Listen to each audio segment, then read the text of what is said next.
هذا التصريح الخطأ في الوقت الخطأ. التصريح الخطأ، ونوضح لك في الوقت الخطأ. التصريح الخطأ لماذا؟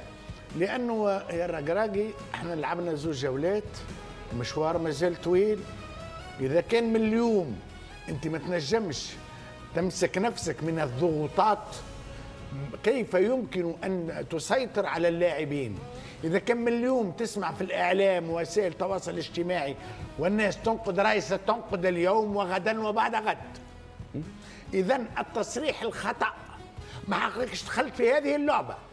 بعد جولتين تقول أنا سأوفر الكأس. لا، الواحد تحط على روحك ضغط وانت تحت الضغط، تحت ضغط غير عادي. يمكن واثق.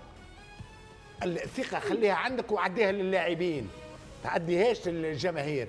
لأنه بقدر ما تصرح بهذه الطريقة، بقدر ما يكون اللوم غدوة. قال لك لو يفوز نبوس له راسه، لكن لو ما يفوزش مش لازم نحكي.